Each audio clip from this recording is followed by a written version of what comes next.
Good morning, good evening, good night, NBN, Entrepreneurship and Leadership. Personally, I'm fascinated by the story. Trust is an underrated weapon in the business landscape. I'm a really, really strong believer in learning by doing. What's the definition of success? You're trying to come up with an answer to the question. But go ahead, Richard. You could be right, but you're wrong. Good morning, good evening, good night, Entrepreneurship and Leadership channel listeners on the NBN. I'm here with my friend and business partner, Kimon and a very special guest, Christian Arno, who I could introduce based on his LinkedIn profile. But Christian, why don't you introduce yourself the way you do when you meet someone at whether it's a party or a business event, just telling them a little bit about yourself and what you do. All right. Okay. Yeah. So I'm a founder of a scale-up business in sustainability. And it's a platform that helps larger businesses to give agency to their employees when it comes to sustainability. So, yeah. Okay. And I believe that this isn't the first venture you've done in your life.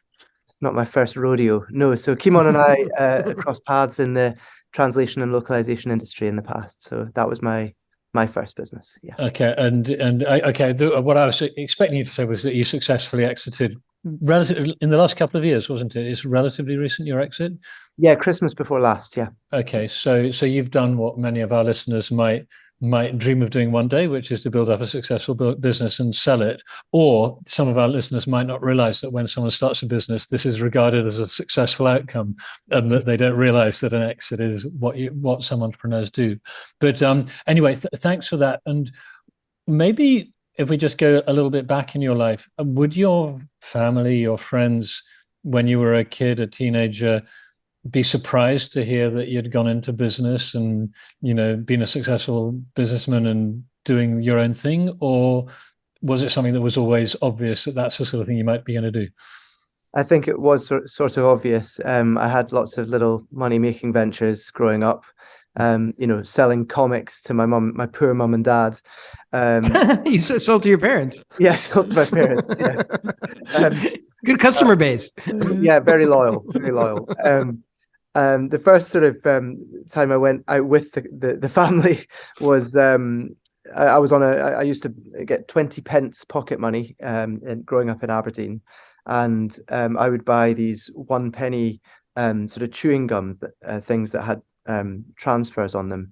And I remember on the bus home, some of the other kids I traveled with saying, could I have one? And I said, yes, you can have one, but this 1p sweet will cost you 2p.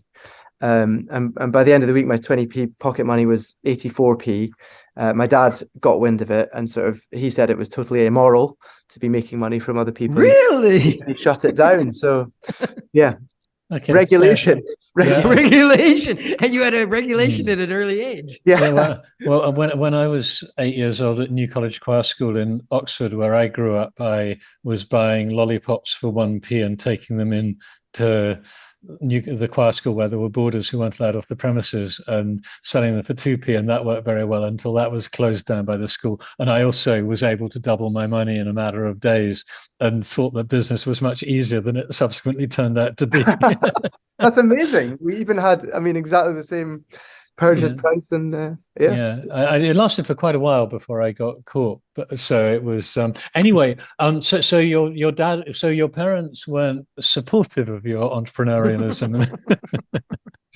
Not at that stage. Yeah. And how old were you? How old were you when that was happening? And also, where did you get the idea from? Did it just come from nowhere, or did you have any role models like uncles or people you admired? You thought, well, I want to be I want to be an entrepreneur, a businessman.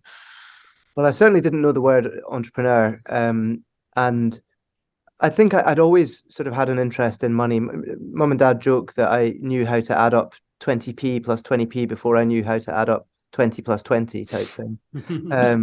So there was something there. Dad did set up a business in oil and gas exploration. So he was entrepreneurial. He still is in many ways.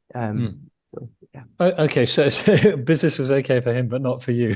Yeah, I think he had a very strong sense of what was right by other people. Yeah. And some people have picked up from your accent, and certainly knowing UK geography, Aberdeen's a port city, in fact, the oil and gas hub for the North Sea, based on the east coast of Scotland, and Scottish stereotype is, I've got some Scottish roots, is to be very canny and sort of careful with money. And I don't know anything about this from other sources, but would you say that means that Scots are sort of slightly business orientated as a stereotype, or because there's another view, which is Scotland's a sort of is a deep red socialist country where no one looks after themselves and expects other people to look after them, and perhaps you could. That's very provocative and not. Yeah, I know. What are you doing, Richard? Like where are you taking this? You get a Scotsman on the program, and you're just like stirring the pot. An Englishman as well. Exactly. What a bold man. I'm Polish, and I'm actually a Polish national now, and I have Scottish and French roots. So my roots are actually also not very clean, shall we say. I've got a Norwegian father and an English mother of South African and Irish origin, so I'm a bit of a mixed up kid. But so to talk to the question about Scottish business culture, so Aberdonians are famous within Scotland for being very careful with money. So being very tight, but actually Aberdeen in the northeast of Scotland, I'm really proud to be from there. It's always been a very entrepreneurial, affluent area, a trading, as you noted, a port, strong in agriculture, for centuries, and it was wealthier than the rest of the UK on average, well before oil and gas landed in the 70s. So there's a strong entrepreneurial pedigree in the northeast. Okay, and so thanks for that, and apologies for any Scottish listeners. I was just we've lost them. We've lost them now. We've lost them. Yeah, listenership is going to plummet. We get a map of the world. Anyway. No, I'm not going to show off about my ancestors. What I was going to ask was about the schooling that when I was growing up in the UK and in England, there was nothing about business in the schools, but you're a bit younger than me.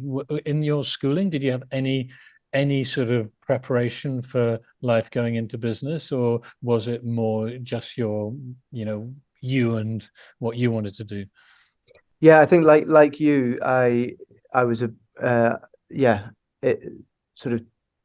teaching about entrepreneurship wasn't a word that ever came up. There was a business studies course, but hardly anybody did it.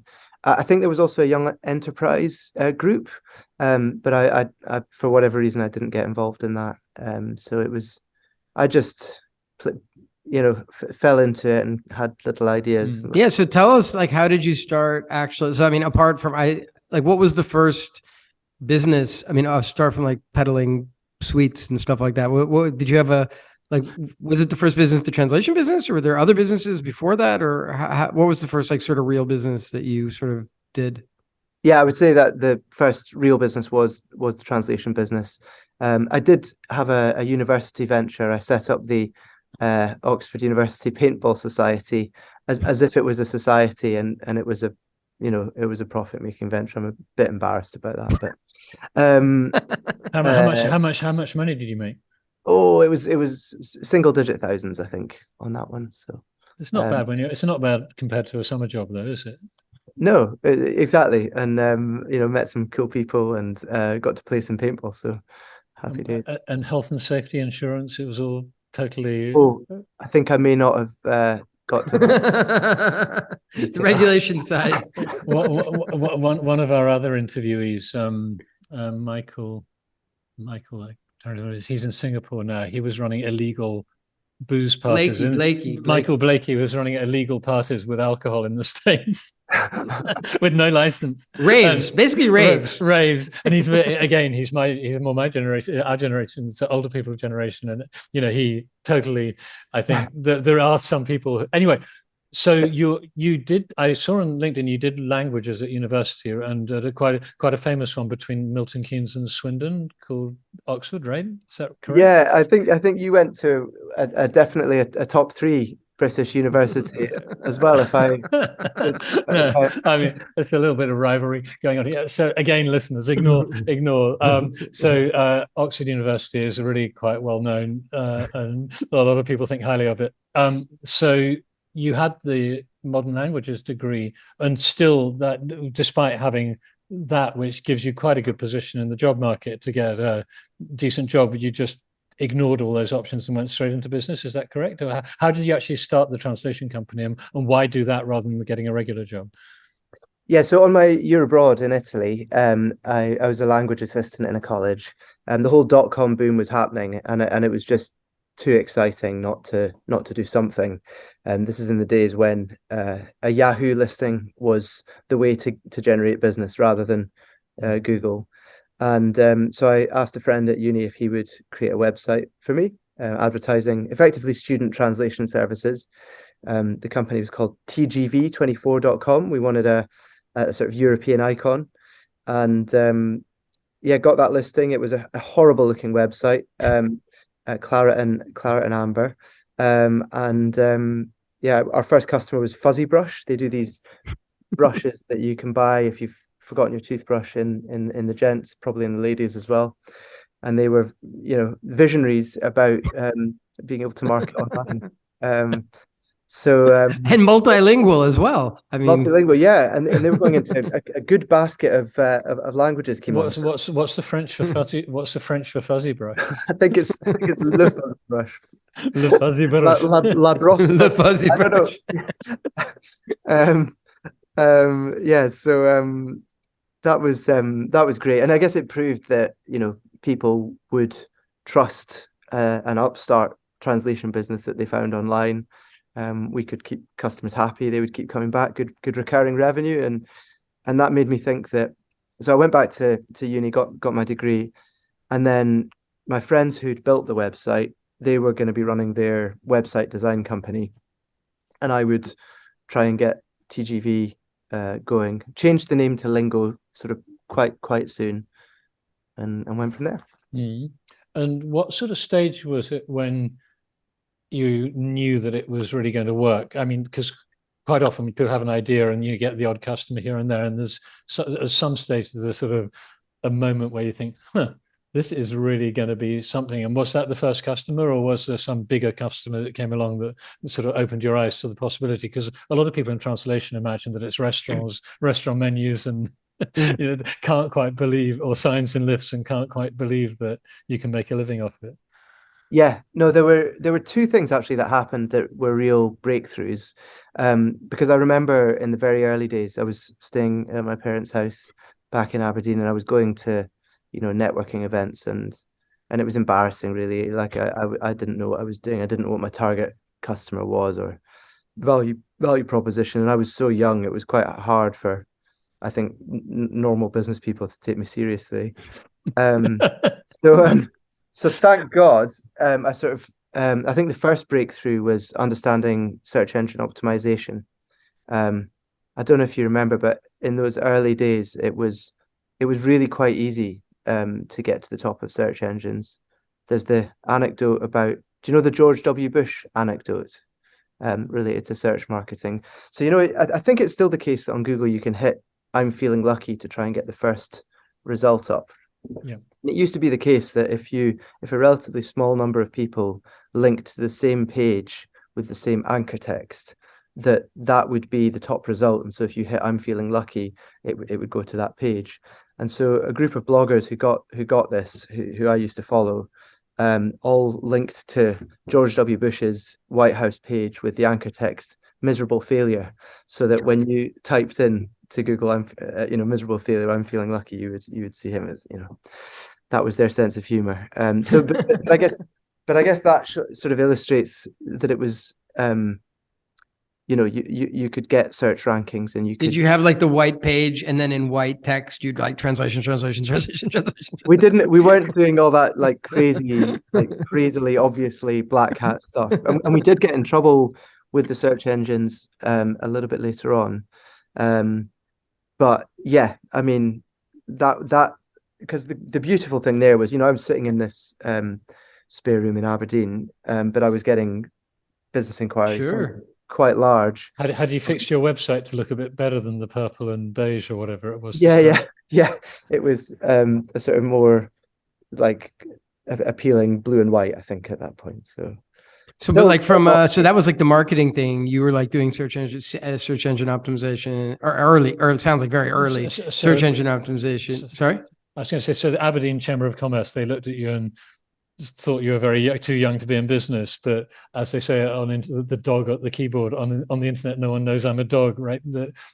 When people were finding you online, they didn't realize that you were young and inexperienced. Yeah, they just heard enthusiasm, willingness to help, and yeah, they thought they would. And was there like a break? Like, what was the breakthrough? So like I guess you were just getting, but there must have been a couple of breakthrough clients or things that gave you sort of direction. And just like maybe just talk us through a little bit how you built this business and what was the time scale of things. Yeah, so I remember looking back at the numbers, what sort of sales we were doing, and I think the first year was about 43 grand, which to a student, that's not bad. I think it was pretty good. The second year, this was the next major breakthrough. A significant travel company got in touch with us, and they wanted hundreds of thousands of pounds worth of translation done. And I built a relationship with the guy, visited him in London, and delivered it with some colleagues at that time. And that really meant that I could, build a small team. Really, we were off and running at that point, and that was early. So I was so lucky. I didn't have to get any significant third-party investment. That's awesome. But I love about that little anecdote is that you knew that you need to go and build a relationship, because that's one of the big things about the business, or in probably any business, but for sure in this business as well, is actually getting to know your customer on a personal level, because and you had that instinct, I guess, just right from the beginning to get on a plane and go. Did you fly down to? I can't remember what I did. I certainly used to fly a lot more than I do now. So life has changed. And then the translation business. I mean, again, some of our listeners, Kimon's had quite a few people from his network on, so we've had quite a few translations. But there's quite a technical side to it, and it's not as easy as you think once you go beyond doing it yourself on your computer.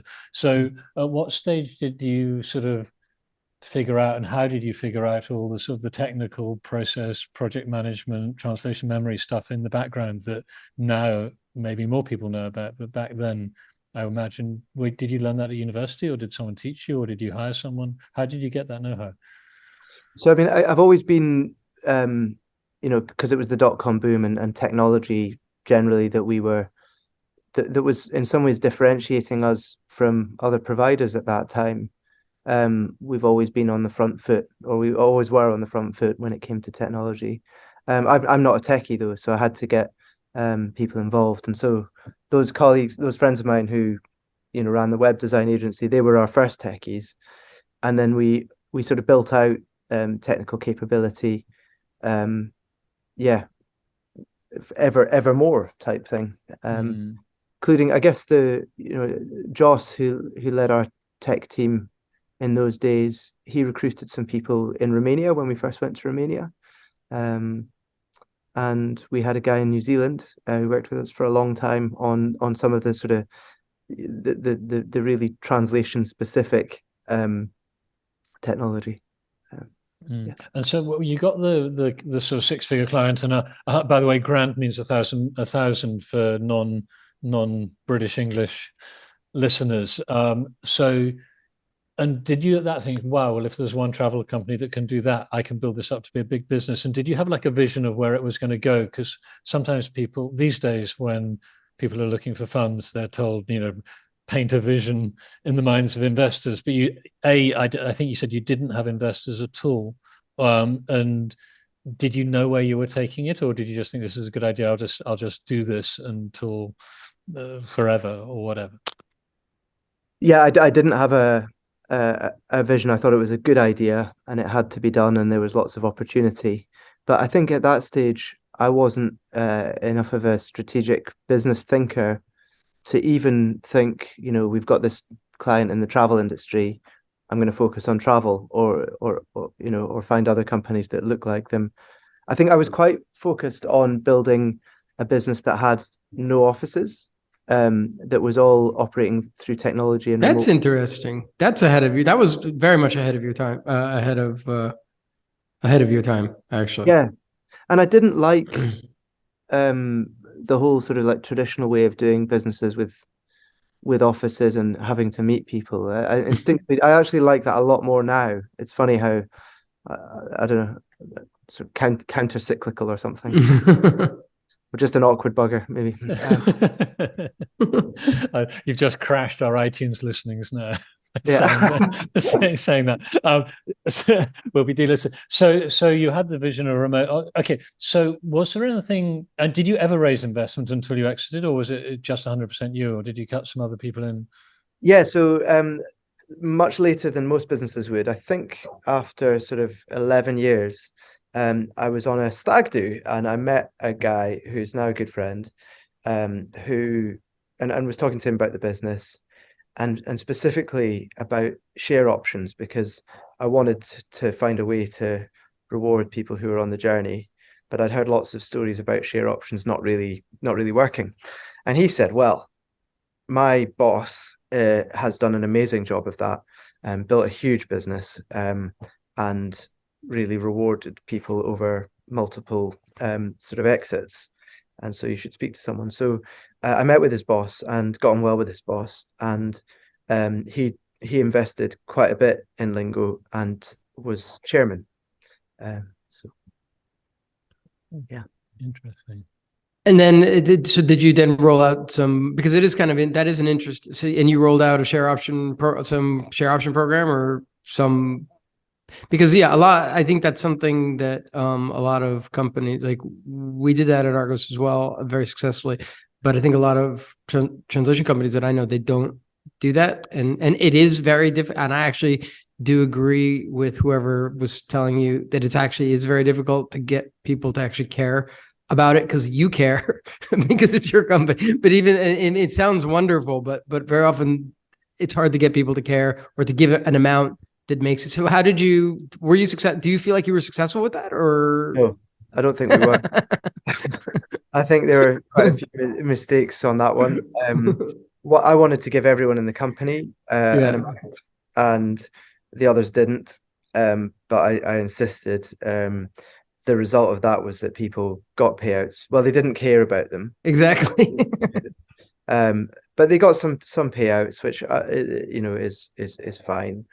I think we didn't, from the time of that investment, we grew a bit, but we didn't grow in line with expectations, and that meant that a lot of those option holders, okay, they didn't get, there wasn't an upside on top of, I see what you're saying, there wasn't an upside on top of they got something, but they didn't get the sort of life-changing amounts that we all hoped number of people would get. So what can you give us a sense of time? So like, just like what, so this was, as you said .com, so that was 2000. And then how, like 10 years in, like how many years in did you get this investor? And then how much longer did you?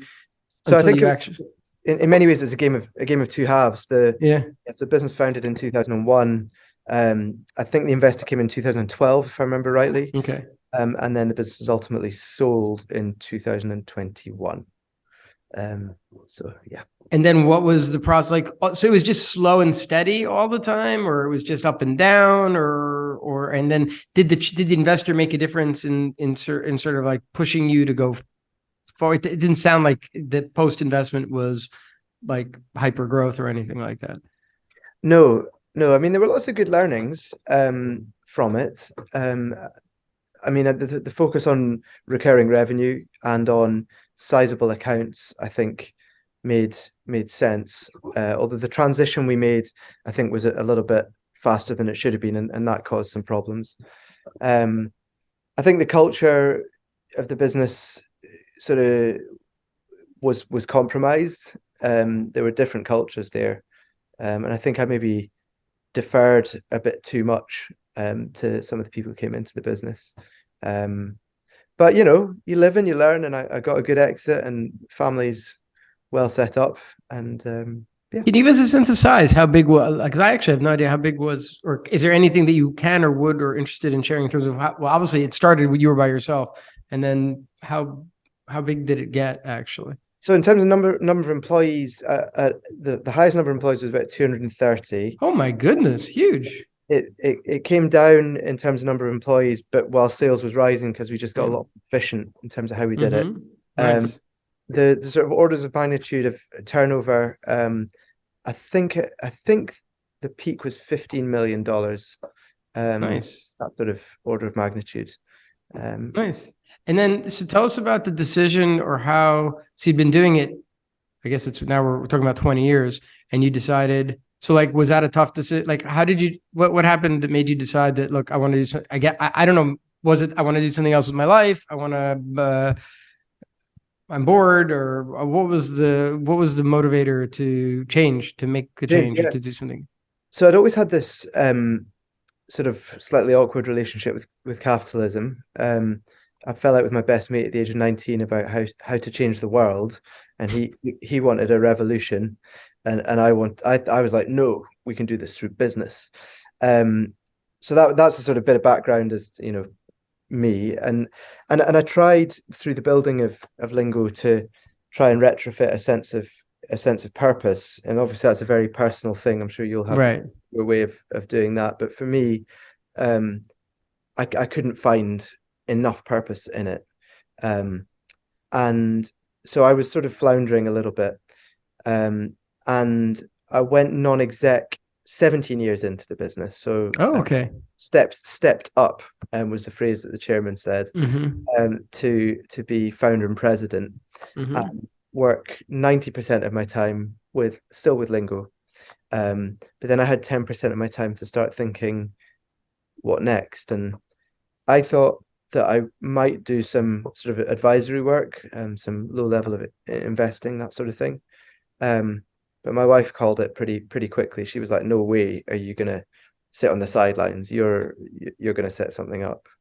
And then sort of around that time, my dad, who'd been in oil and gas, ironically enough, had his climate epiphany, joined Extinction Rebellion, which is an activist group in the UK, blocked a road here in Edinburgh, very close to where I'm sat now, and got sent to prison.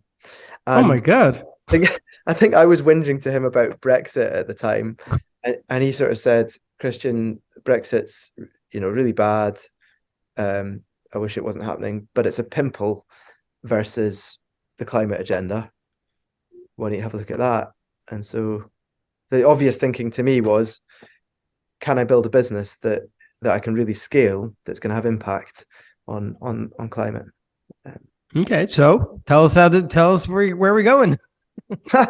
So where we're going. So basically, we've created is a software platform.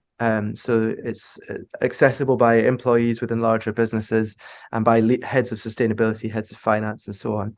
And what it does is help to educate, motivate, and align employees, irrespective of their job, with what the business is trying to do around sustainability, around the UN Sustainable Development Goals. And for the business, it helps them to benchmark themselves against other businesses, see what works, align very much with the company's P&L, because true sustainability is not going to happen unless you do that, and then embed sustainability deeply within an organization. So I need to understand, like, from a practical point of view, I'm an employee of a company. Yeah. I have the app on my phone. And what am I, and like, whenever I'm doing, like, can you just give us some examples how, like, I mean, I'm just thinking, obviously, I don't know, like, if I want to go travel, that it might give me options or tell me how much I'm costing from a like a carbon perspective. I'm just not sure what's I'm just trying to help us visualize how it actually works for. Sure. Yeah. So basically the lead of sustainability within the organization will set goals that are based on the Science Based Targets Initiative, which is the gold standard of corporate sustainability. And then it'll cascade down from there a series of actions and habits that the organization is going to propose to its employees. So the employee then will receive communications about this, about why it's in line with what the company's doing, and will be put into teams, and then the teams will compete throughout the course of a sprint, typically a 28-day sprint, to see who can do most, create some buzz around it, and there'll be some form of reward at the end, which could be a financial reward, or could be some sort of bragging rights, let's say. And then the business gets a load of data as to, what's been achieved in terms of CO2e reductions, or they may have different objectives around waste or water. Right, or electricity or recycling, or I'm just trying to, so all of these things are the types of things that can be, that are put into it. I mean, that are like... Yeah. Yeah, we've got like 500, I think, different actions, and that's growing all the time with feedback from customers. And did you fund this yourself? Did you raise money externally? And because there's a bit of a danger, you've had a successful exit, you could fund it yourself, and it might be a terrible business, but it's something you care about, and you subsidize it until the money runs out and then it collapses. I'm not saying that's what's going to happen, or has. Yeah. But like, can you just comment on the financing of it and the sustainability of your enterprise? And what's it called? I don't think we actually at the beginning. You did tell us the name of the business as well. It's called Pawprint. So we've got a polar bear mascot called Bjorn the Bear, and it's his paw print that is like our iconic thing. So, but to your point about financing, so I hadn't exited Lingo at the time Pawprint was founded. So I had a chance conversation with an investor who I was introduced to years ago, and who I really respect. He's got an incredible brain. And I said to him, of course, he asked what I was up to now that I was in the founder president role at Lingo, and I said I was thinking about this, and I said to him, obviously the elephant in the room is I'd love you to invest if ever it gets to that and I've got a plan. And he was like, yeah, I'm in, and I'm like, what? And he's like, sounds good. I know you, why not? And before I knew it, there'd been like a little sort of snowball effect, and 50 or 60 people from the network I'd built up when I wasn't looking for money were all putting for them relatively small amounts, but in to get us going. And is this a is this a nonprofit, or how does it actually? What's the model? What kind of a model? It's a very, very profit, is it very profit? It's very commercially oriented. Okay. And because I think that we need to hire the very best people and reach as many companies as possible to have impact. And then the model is, so it's a B2B SaaS proposition. So we charge companies an annual fee based on the scale and value of the rollout. And are you profitable now? You say you're for profit, but that's not all for profit businesses make a profit. Yeah, no, not yet. We will be this year. I'm pretty confident. Yeah.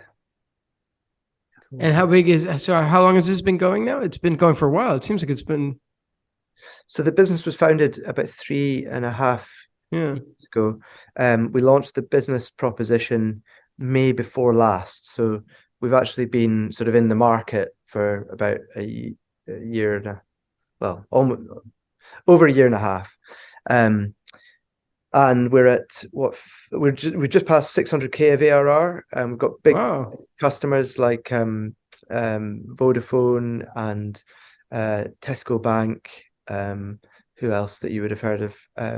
Aberdeen, the financial services organization, Bain and Co. So we're focused on larger sort of white collar businesses, financial services, professional services, and tech. Well, if you're ever short of advice, you could always ask Bain, give them a discount, and ask them to tell you what your strategy ought to be. incredibly bright people. It's scary. Yeah. It's good. And you mentioned a few sort of fairly self-deprecating things about how you didn't have much strategic vision at the start, and you fell out with your friend because he was a revolutionary and you believed that the world could be solved through business, and you did your exit. I'm just wondering about your personal evolution. Your dad went from closing down your business to gluing himself to the road. And I know what you said. You said you're too much influenced by some of the people you brought in and got away from.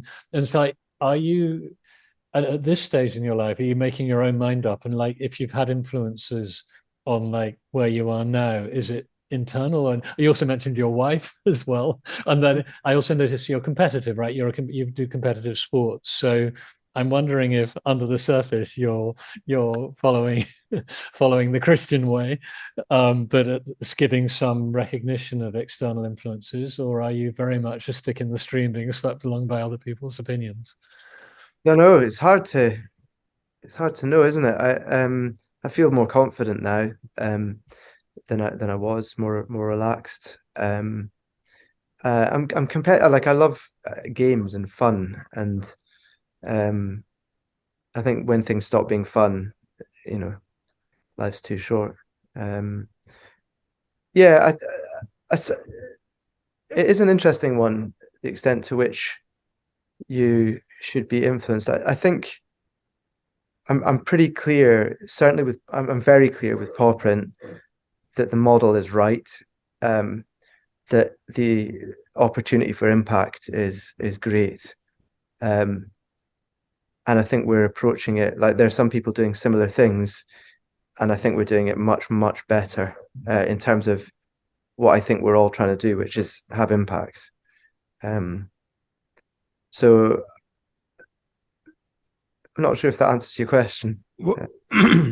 I have another one. What do you do? What's your focus? Like, how do you spend your time in Pawprint? I mean, are you investors or sales or operation? I mean, just like how do you spend? I'm sure it's a small company, so you probably do a lot of different things. But like, is there a focus of your energy?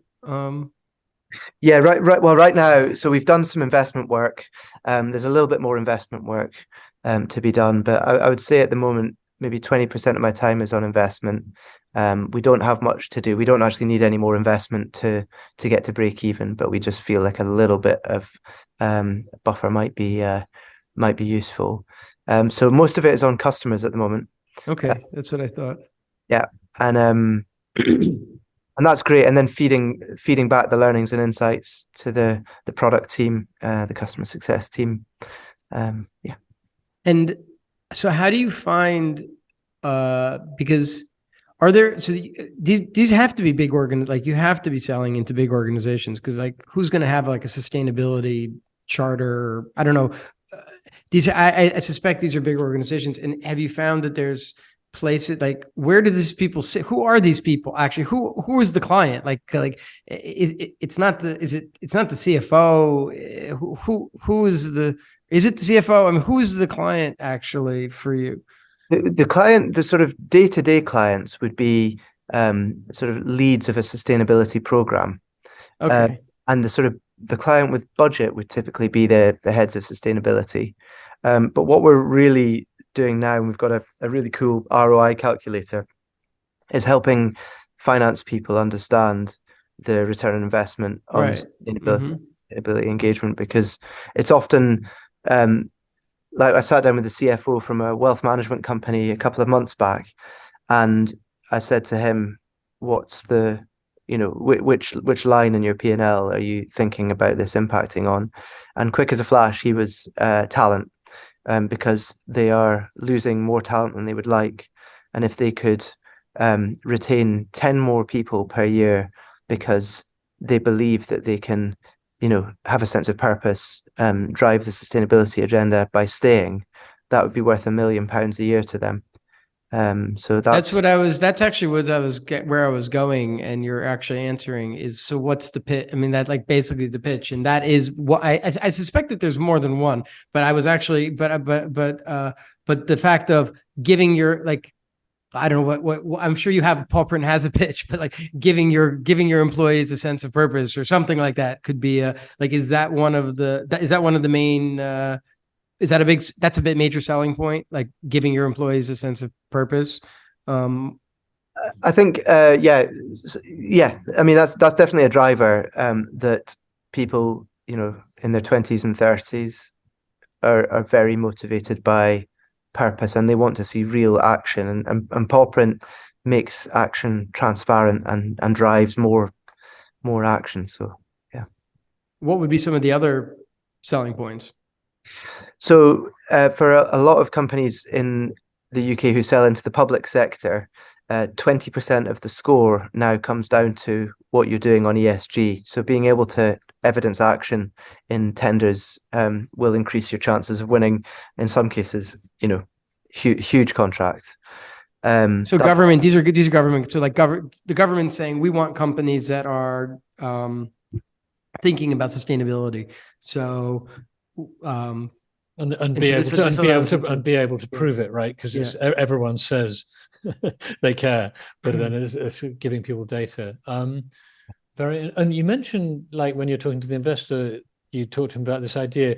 Do you remember where did this idea come from? Because, as you said, you're not the only there are lots of companies trying to do something, but where did you get the feeling, this idea in the first place, and how did you sort of develop, if you like, your edge, your feeling that there was a better way that you could deliver? Personal pain. So many of us in let's say the mass affluent West are, recognize that climate change is a massive problem, but it's not easy for us to know what we can do. We don't have a vehicle for it. So I think the first stop when people start looking into this is to try and calculate their carbon footprint. And that was very difficult. It's now, it's easy using Pawprint, and it's easy with other ways as well. But the problem, you can't just stop there, because you're into diminishing returns pretty quickly, and people won't generally, behavioral change is hard. So I took what we had then to businesses and said, does this fulfill a role for you? Could this be adapted in such a way that it helps you meet your objectives? And got a very strong response that yes, doing something that is relatable to employees from all walks of life is important to us, and a first step on the journey to getting the whole company aligned around sustainability. Yeah. I suppose taking a step before that, when you said you took this idea, but you were just as you say, one of very ununiquely, a lot of people care about climate change, but when you had a thing, I want to do something about this as a business, was that a particular moment, or was it something you tried to do in Lingo24, your previous business? Or I'm trying to sort of get where the germination of the idea came from of making a business out of it, because you don't just sort of randomly go and talk to companies about their ESG. Maybe you do. No, you don't. No, I definitely wanted to. I believed that it had to be a business. I did sort of look into whether it could be a social enterprise or even a charity, but I realized I wasn't going to get the capital needed via those routes to hire great people. Yeah. Just flipping back a moment, can you?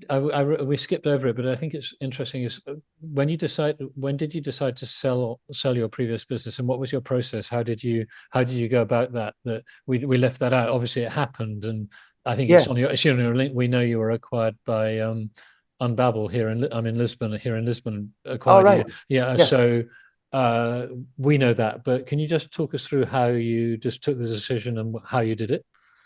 Yeah, so I think when I went non-exec, 3.5, 4 years ago, whenever it was, that was I didn't want to have majority shareholding in a business that I wasn't running, and the investor who came in, who was the second biggest shareholder, also he'd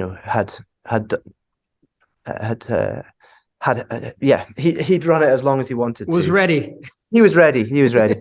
So we engaged a corporate finance house, Deloitte, who he'd worked with in a previous life, and they started talking to potential buyers, basically.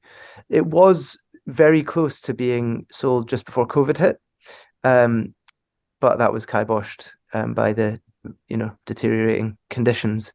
But then Unbabel came back. I can't remember when it was. Maybe 3 or 4 months before the sale actually happened, and said, "Let's do this." And I think it's been really good for them, and I think it's been really good for everyone, actually. And I think it's a fun business to be, for our people to have joined. So how does your do you work? You're working harder now? Am I working harder now? It goes up and down, doesn't it? I'm sure that's the same for you, for both of you. Well, no, I can imagine that. I could imagine almost the answer yes, because the answer being yes, because I don't know. Just listening to the story, it's like, you've been doing something for a long time. You're getting it's like it was time, right? You said it's ready and all that, and now you got excited, and now you're doing this thing you got excited about. So I'm sure that you have a high. I'm sure you're quite engaged in this. As you said, you have the purpose, because I also own a translation business. It's and no knock on the translation business, it's a great business, but it's hard to find that the purpose and the purpose that you're describing of actually making a difference, making the world better.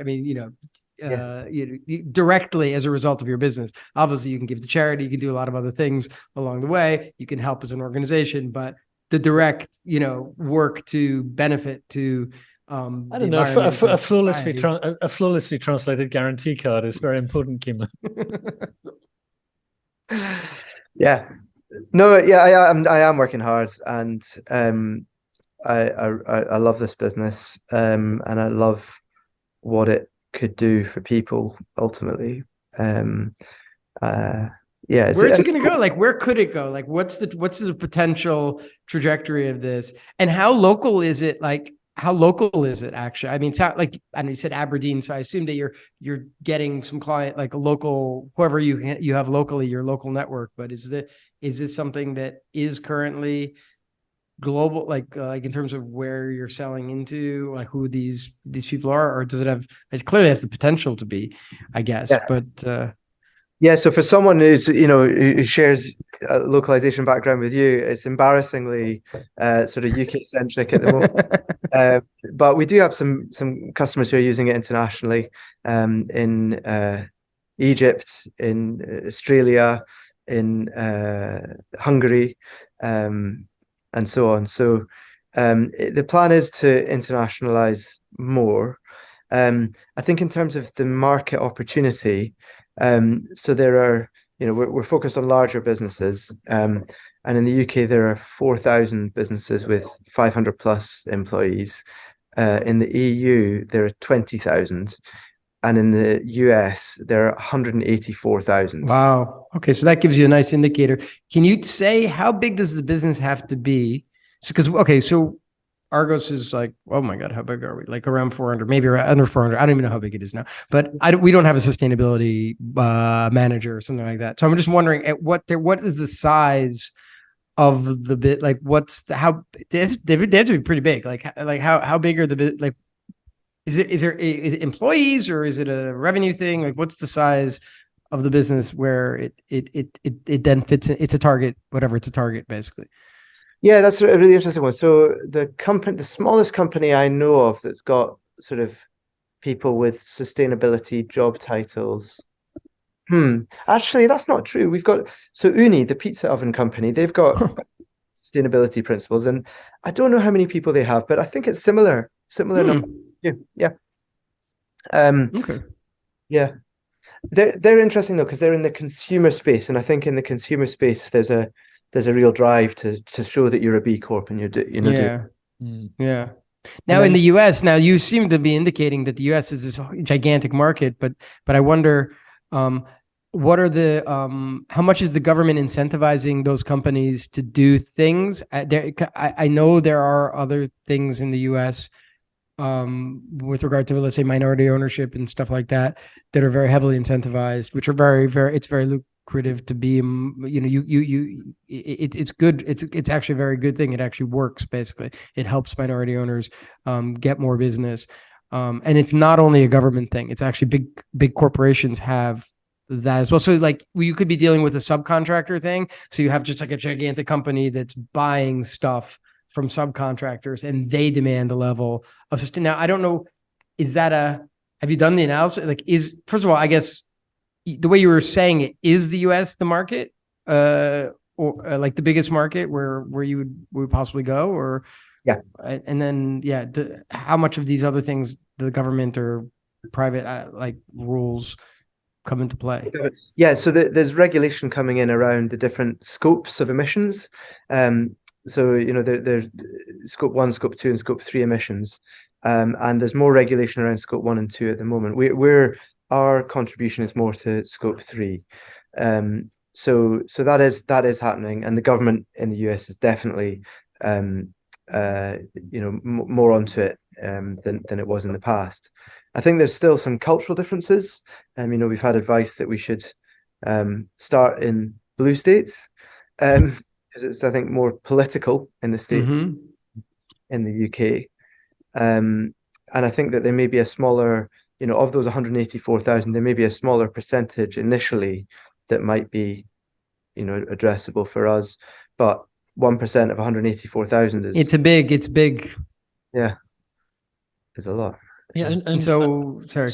I'm conscious of time, and there's a couple of things. And you mentioned your wife, we talked about your parenting. Do you have kids, or would you give advice to younger people or people listening? What would you tell them about entrepreneurship as a choice of what to do with your life? Because you've mentioned impact. When you were a kid, it was about money. Now you're talking about impact. But is this a life for everyone? Maybe what are some downsides? Just like if you had to summarize in a few sentences what you think about having your own business compared to being a normal person, what would those? Yeah, what would those be? Yeah.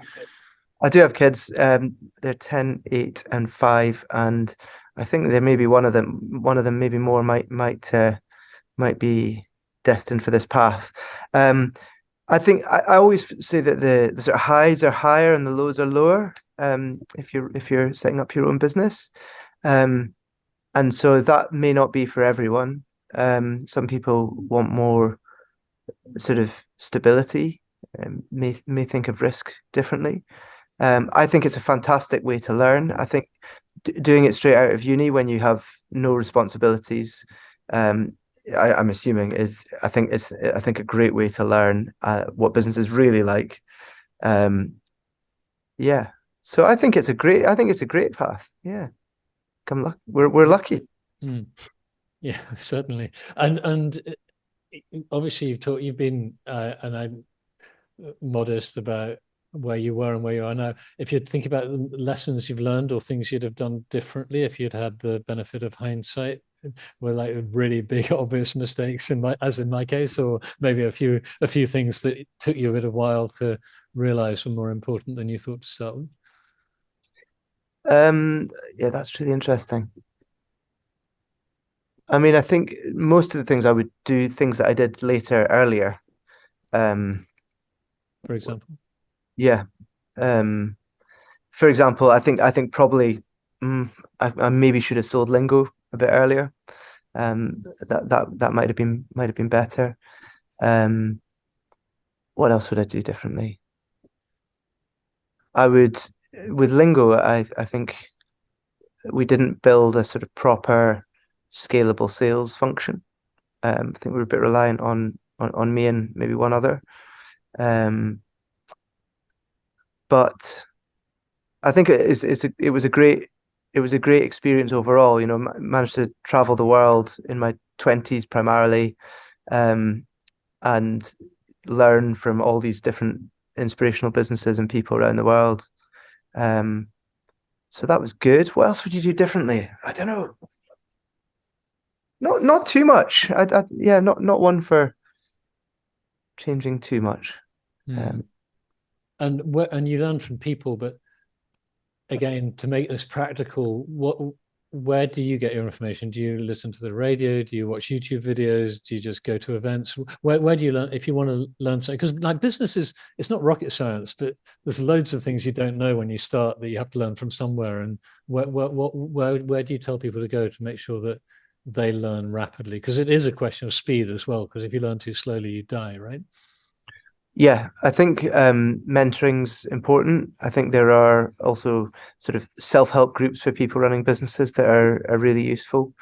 I think people who have been there before, but maybe are sort of 1 or 2 stages ahead of you rather than 7, because that can result in the wrong things. And I think also, I really think people should take advice from others with a pinch of salt, because we're so conditioned by our own experiences, that the advice I give you, if I was to deign to give you advice, would probably not be right, because I wouldn't understand your context. Business press, love reading the business press. And the other thing I'm doing now, actually, I'm doing a bit of angel investing with a group of experienced operators, and I love that because they've all got different perspectives, and they're all really bright people, and I learn from them. What's the name of the angel group, if you can share it? Yeah, it's called Ventures Together. Interesting. Yeah, I'm in business with someone was very active in the Cambridge Angels. Cambridge, that university between Newmarket and Milton Keynes, just to be to be fair. And certainly the people who do that sort of thing in a systematic way learn a great deal. Kimon, I've got one more question, but I'm conscious of having monopolized things. But Kimon, is there anything else you want to ask? Because there's one other. Yeah, I'll ask one, and then you can wrap it up.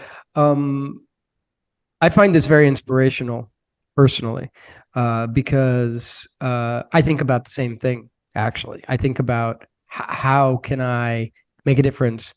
What and so, like, I think about these things, and then I'm just also thinking about anybody out there who's thinking about setting up a business, because that actually wants to make a difference. Because actually, what you didn't mention, and I assume is the case, is that the employees that you get are probably very motivated by working in your company, because your company is directly built to make a difference. And so how, I don't know if this is maybe going to be a personal question, not for you, but personal for any individual, but how could you, like, if somebody wanted to go about setting up a business and trying to choose an activity that it's actually going to make an impact, is it just like, what's your personal thing that you care about? And then, like, just go with it. Like, do you have any advice about for anybody who would be thinking about creating, or not necessarily create, obviously creating a business, that's a big thing, but maybe just doing anything to just make a social impact to maybe just even in their daily life. I mean, do you have any advice around that? I mean, yeah, to give our lives more meaning, basically. Yeah.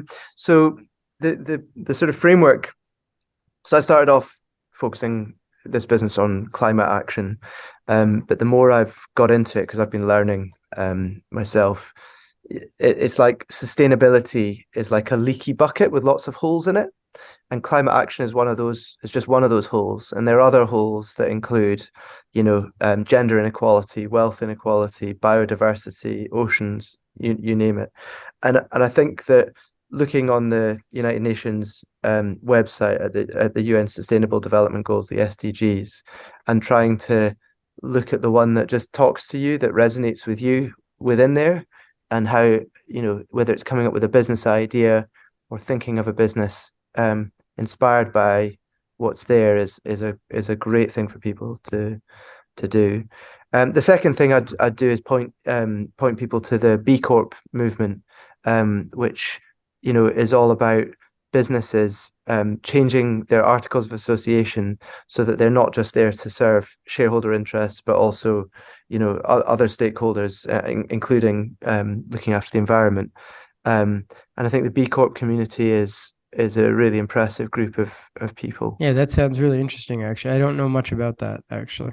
Well, we'll put links in the show notes. I'll ask you afterwards to send links to the things that we've referred to, just so that we can share it. And my final question is the one I often ask: is there anything important that we haven't asked you that we should have asked, that just because we're really coming up to our time, but is there anything that you haven't shared that you'd like our listeners to know about, that you think sort of particularly important? Yeah, I think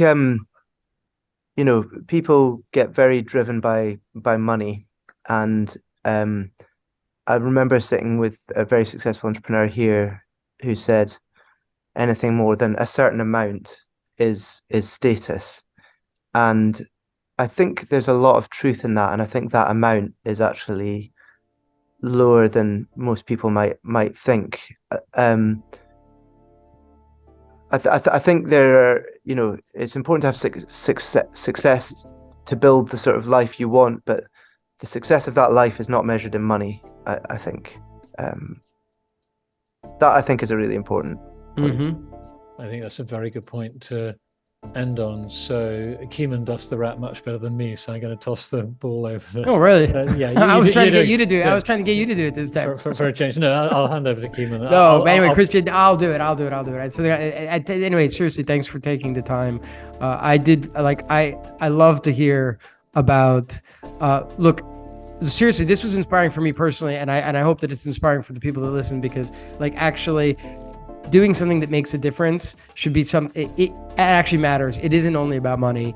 And I'm just saying it from a person that I've actually had lots of personal success, and I'm just thinking about how can I do stuff that actually impacts stuff that matters. And we have one life, I think, right? I think we'll all agree we have one life, and let's try to leave this place. Obviously it looks like we're leaving it worse off than it was when we got here. But if we can do anything to make a positive impact, I think that's important. So anyway, I love what you're doing, and I love the fact that you've transitioned your life to do something like that. I think that's very commendable, and it just sounds cool. And I wish you the best of luck. And thanks for taking the time. I really enjoyed it. Really enjoyed the chat, guys. Appreciate it.